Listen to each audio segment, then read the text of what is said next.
कमैया श्रीमद् भागवत कथा का आयोजन हुआ। भक्ति महारानी के पुत्र पुनः तरण हो गए। ये श्रीमद् भागवत कथा का प्रभाव है कि हरिद्वार में कथा हुई और वृंदावन से तरण होकर के आ गए। ये कथा का प्रभाव है। नारद जी ने प्रश्न किया कि मुनिवर, इस कथा को सुनने से केवल भक्ति ही तरण होती है या अन्य कोई भी पवित्र हो जाता है? तो सनकादिक ऋषि कहते हैं कि हे नारद जी, जो भी इस कथा को सुनता है वो इसे सुनकर परम पवित्र हो जाता है, पर तन से नहीं मन से कथा सुने। इसे सुनकर परम पवित्र हो जाता है।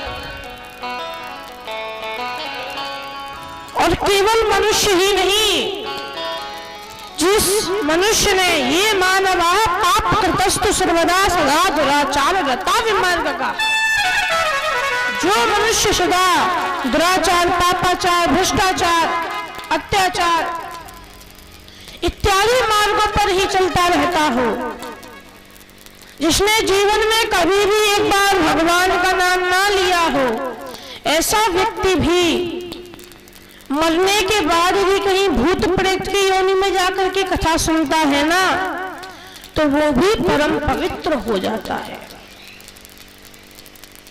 नारद जी बोले, महाराज इतने दावे के साथ कह रहे हो, कोई प्रमाण है भी या नहीं, या वैसे ही? तो सनकादिक ऋषि बोले, प्रमाण है ना हमारे पास। एक बार की बात है, एक व्यक्ति था जो कि उत्तम नाम के गांव में रहता था। उत्तम गांव का नाम था, उस गांव में वो रहता था। नाम था आत्मदेव।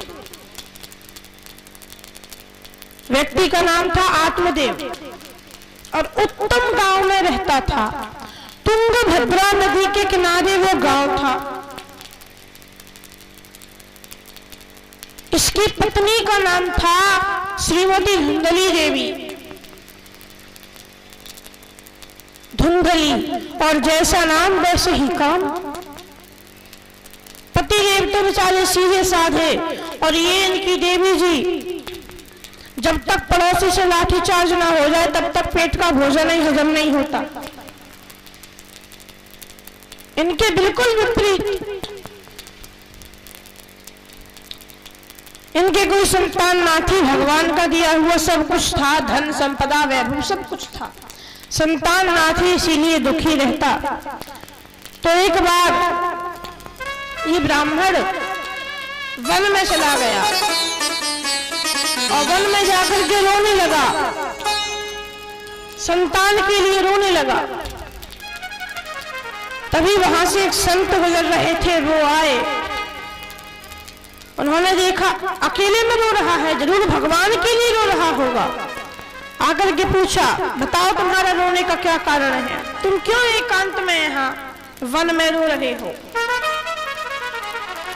तो बोला, महाराज आप आए, प्रभु की कृपा है, सब कुछ है हमारे घर, परंतु हमारे घर में संतान नहीं है। मुझे संतान चाहिए, पुत्र चाहिए। तो ऋषि ने समझाया, संत ने समझाया कि हे ब्राह्मण, तुम क्यों रोते हो? संतान के लिए मत रो। बेटा नहीं हुआ 2-4 साल रोगे, बेटा होकर मर गया फिर भी 2-4 साल रोगे, लेकिन बेटा होकर कुपुत्र निकल गया, दुष्ट निकल गया, तो जिंदगी भर रोना पड़ेगा। इसलिए ये बेटा बेटी के चक्कर में मत पड़ो, मत रो। पर इसके समझ में नहीं आता, बहुत जिद करता है। बोला, दिग जीवितम प्रजाहीनम दिग्रहम च प्रजामिना। पुत्र के बिना, संतान के बिना घर को धिक्कार है, धन को धिक्कार है। तो महात्मा ने विचार किया कि अब ये मानने वाला तो है नहीं, तो उन्होंने उसे एक फल देते हुए कहा कि इसे तू ले जा और जाकर के अपनी पत्नी को खिला देना। संत हृदय नव संत हृदय नव नीति समाना कहा कभी न कहा न जाना। संत हृदय नव नीति समाना कहा कभी नहीं जाना। निज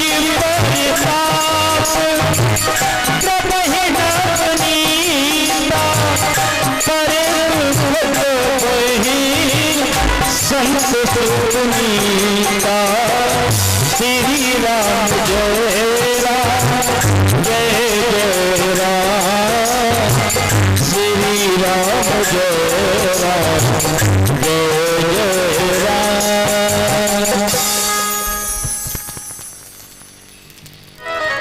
तो उन महात्मा ने एक फल दिया, कहा जाकर के अपनी पत्नी को खिला देना, भगवान की कृपा रही तो संतान हो जाएगी। फल लिया, घर गया एवं फल को सौंप दिया कि इसे खा लो, संत का दिया हुआ प्रसाद है, खाने से संतान हो जाएगी। तो धुंधली ने कहा कि अभी मैंने स्नान इत्यादि नहीं किया है, स्नान इत्यादि पूजन हवन करके मैं खा लूंगी, आप रख दीजिए। ये रख करके चला गया, परंतु धुंधली उस फल को लेकर बैठी रही, खाया नहीं। पड़ोसन ने आकर के समझाया भी कि संत का प्रसाद है, खा ले, पर ये सोचती रही कहीं विष मिला दिया हो तो खा करके मैं मर जाऊं। खाया नहीं, और शाम को जब पतिदेव लौट करके आए तो कह दिया कि मैंने खा लिया है। एक बार की बात, इसकी बहन इसके पास आई हुई थी, वो इससे बोली कि तू चिंतित दिखाई दे रही है, तेरी चिंता का क्या कारण है? तो इसने सारी कहानी बता दी और अंत में बोली कि बता मैं उस फल का क्या करूं? ये ले तो आते हैं कहीं से भी, अब भले ही उस पर कोई टोटका बोटका उसने कर दिया हो, खा करके मैं मर जाऊं। कुछ भरोसा थोड़ी है, हो सकता है असली ना होकर के नकली हो, क्योंकि आजकल ढोंगी बाबा कुछ ज्यादा ही घूम रहे हैं। असली ना होकर के नकली हो सकता है। तो अंत में आकर के उसकी बहन ने उससे कहा कि बहना तू चिंता मत कर,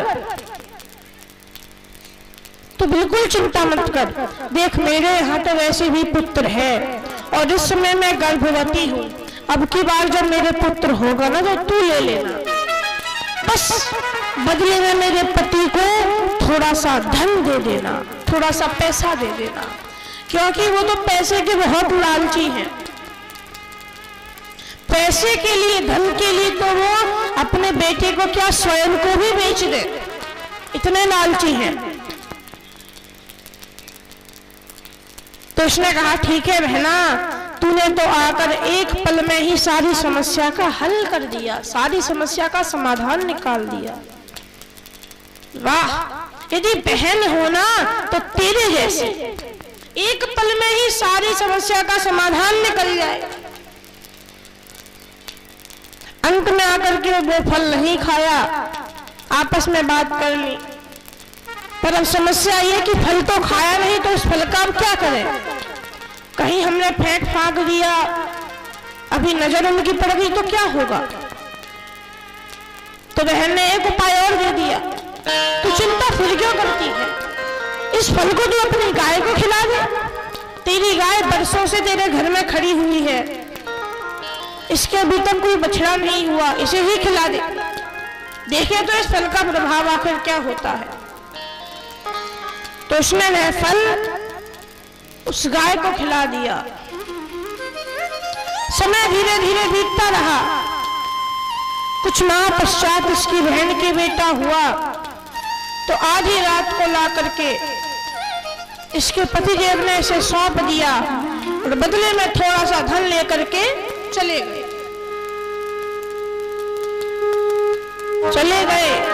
सवेरा हुआ, इसने अपने पतिदेव को दिखाया कि देखिए महाराज, बधाई हो, आपके पुत्र हुआ है।